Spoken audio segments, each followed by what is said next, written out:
I'm Cody Schafer. I'm a competitor, I'm a believer, and I am not a quitter.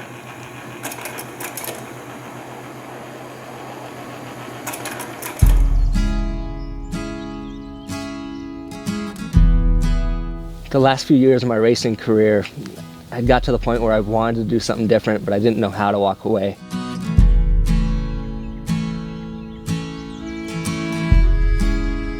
I was at a race in New Mexico and I just missed an arrow, and some guys were ahead of me, and they realized they were lost, and I didn't realize I was lost yet.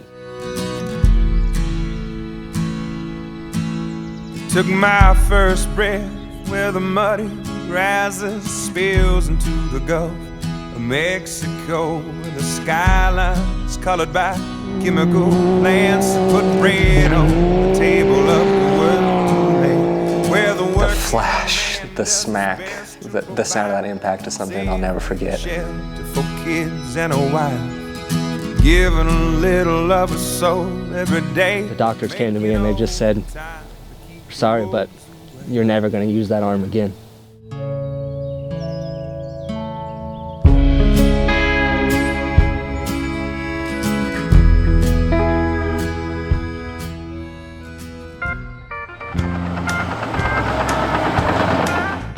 So where did this story start? How did I fall in love with these things? Well, Christmas 1993. This old smoke-filled bar is something I'm not used to. But I gave up my home to see you satisfied. And I just called to let you know. The last few years of my racing career, I got to the point where I wanted to do something different, but I didn't know how to walk away. I felt pressure to be the face of the series, to pressure to be a good role model for the kids coming up.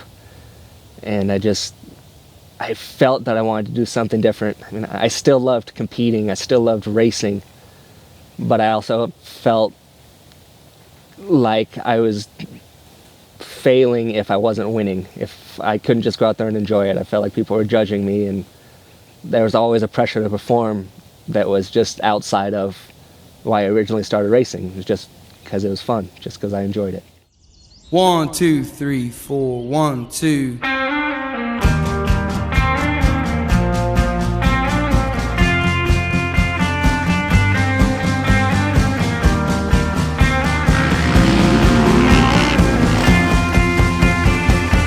It's a motorcycle drive-by, baby giant condos. I think it's about time we headed home. Walking on this tie road with my damn high hopes. Country boys don't die alone.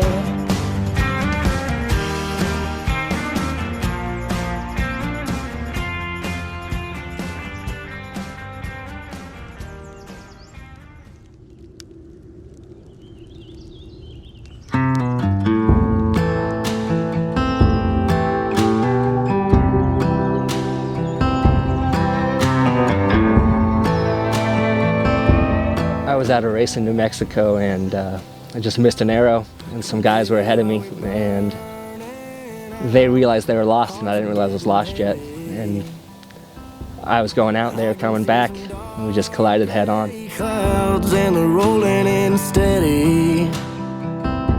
Yeah, I can see the sunshine fading from your brown eyes. Days ain't been the same, but I'm holding on real tight. Are we burning out? 'Cause our hearts are getting heavy. We can set this house. About a week into my stay at the hospital, I kept thinking that my shoulder was dislocated and they just needed to put it back in. But they said it was fine, that's where it needed to be. So they finally realized that I'd suffered a brachial plexus injury, and the doctors told me that I'd never use my left arm again.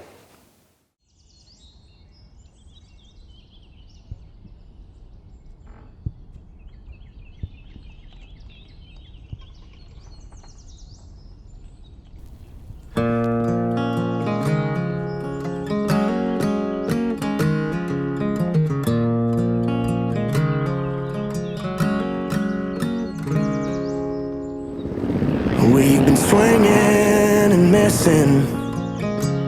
It ain't broke yet, but damn, it needs fixing. Been a while since you kissed, felt like kissing.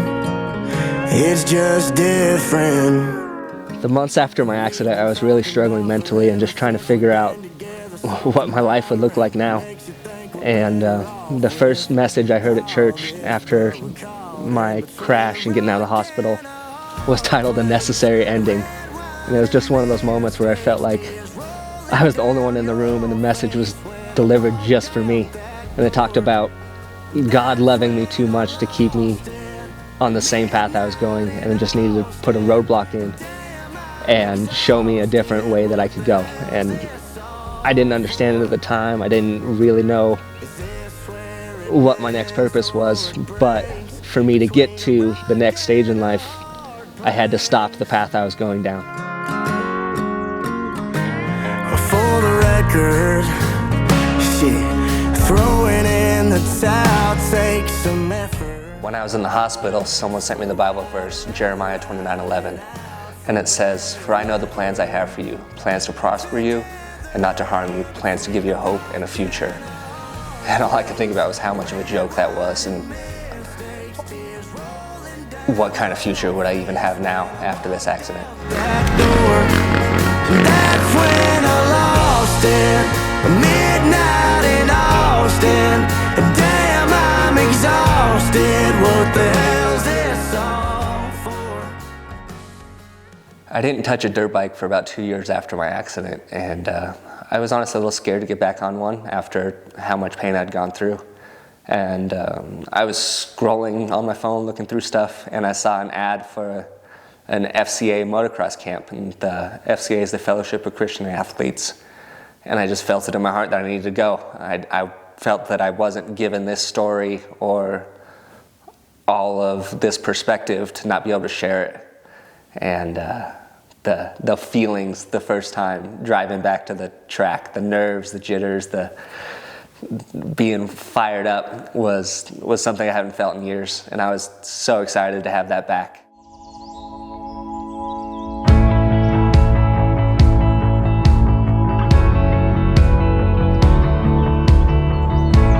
My mind, it longs for thee. The whole week, the messages in the nightly church service seemed like they were just for me. On the last night, the pastor was talking about a bad accident he had, and he said he was grateful for the worst thing that ever happened to him. And I just lost it. I started breaking down, just crying. I left a big old puddle on the floor while all the kids were worshiping, and that was just the life I was living. And from that week, the love I had for bikes completely came back. It didn't matter how fast I was, it didn't matter if I was winning races. I just got to be another guy on a bike escaping the stresses of life. And without my accident, I would have never been given that perspective. About Jesus, and I will praise him forever.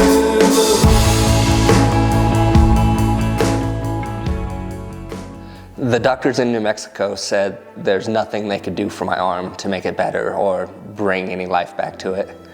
And thankfully my wife didn't accept that, because that's just kind of what I was trying to prepare for and trying to deal with.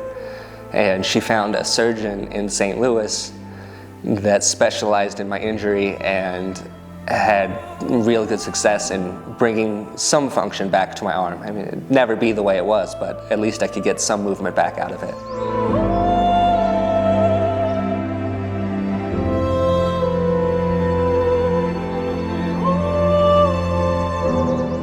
She said that we could do surgeries and we could make my arm better, at least than it was.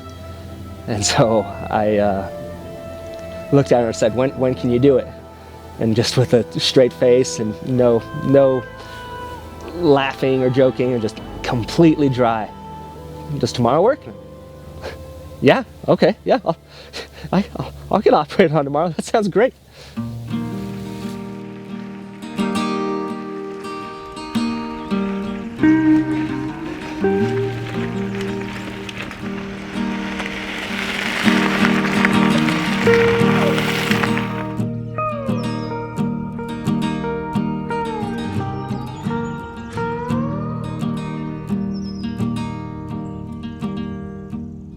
Well, everyone seems a damn genius lately. TikTok talking, late night TV. There's still so much I have yet to know. I ended up having 4 nerve transfer surgeries in St. Louis. And they basically took functioning parts of my arm that still had a little life in it and ran it to other places and moved stuff all around, and it works. It has some life to it now. In a honey hole and talk to my grandpa again. I see God in everything, trees in pain and nights in the spring. After one of my surgeries, my friend Sebastian sent me a video of a mountain biker in Great Britain who had the same injury I had, except his was worse because his hand didn't work at all. And my hand at least works. I can't feel it for anything, but it at least works. And he was back on the bike and he was ripping. And it gave me so much hope that I'd be able to get back on a bike again. Even if it wasn't the same, I'd be able to ride and just experience that freedom of being outside again. Miss me, I wanna drown in rot gut whiskey, leave this small town for a while. Heading to Paris on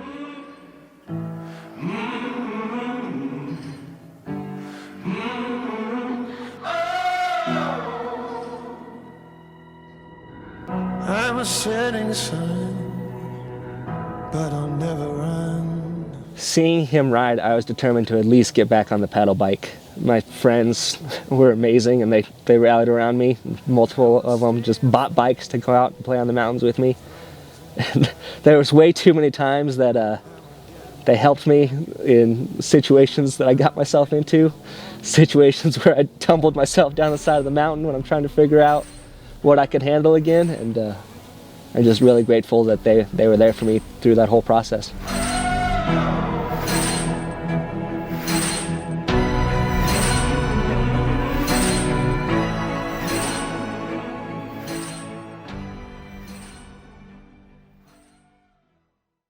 That first time getting back on a bike again, getting back on the mountain, all the feelings of the 3-year-old little Cody learning to ride without training wheels the first time in the street, the feelings, the excitement, the freedom that first time your dad let go, it all came back to me, and there's no way to explain how awesome that felt.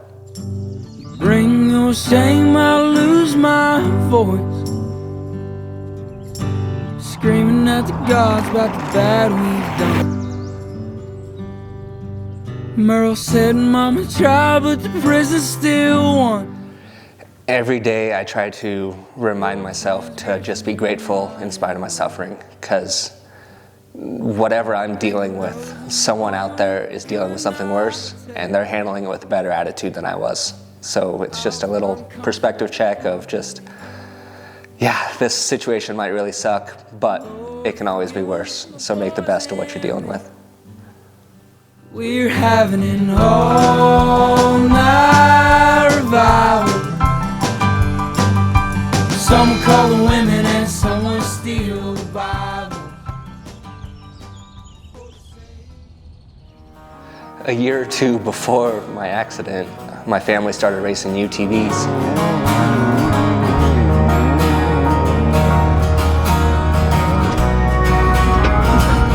No, I'm not going crazy, but lately my head and my heart seem to be at least 1,000,000 miles apart. And my heart says to love you, my head says to run. It's like my heart is too afraid to tell my head when it's done. I know Really wasn't that interested in it. I was still winning on dirt bikes, and I felt like racing in the UTVs, it took away the physical part that I loved competing on a motorcycle. must be the whiskey I've been drinking to remember and drinking to forget. I gotta love you on my mind. I got Jim Beam on my breath, and loneliness has got the... After my injury, I wanted to try to be competitive again in racing, and with my physical limitations, it was hard to do on the bike. But I didn't feel like it held me back much in the UTVs. Oh, I'm not going crazy, but lately these thoughts in my head are a whirlwind of a world of 1,000,000 regrets. All the things things I should have done. The greatest gift that came from being forced away from racing was having a kid.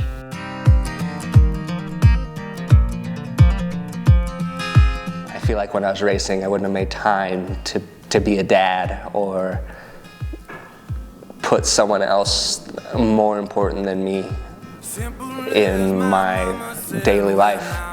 And having that little man is just such a reminder of how precious life is and how valuable it is. It was such a perspective shift for me, and when I'm having a bad day with pain or work isn't going well, and I get home and that little dude's just laughing and wrestling with me, like, it really makes you understand what's important in life and what's not. And that little guy smiling is what my world spins around right now. Having him around really helps me understand my Heavenly Father's love for me, and just knowing that I want to protect him from everything and make sure his life's easy. But I also know without him going through hardship and adversity, it's not going to make him into the man that he needs to be one day. With the friends I've made, the family I've built, traveling all over this country, that's a pretty small price to pay for where I'm at today. 'Cause when you have your way, something has to break. If the cost of the life I've lived in my first 30 years was the full function of my left arm, I'd make that trade in a heartbeat. 'Cause when you have your way, something has to break. Something has to break.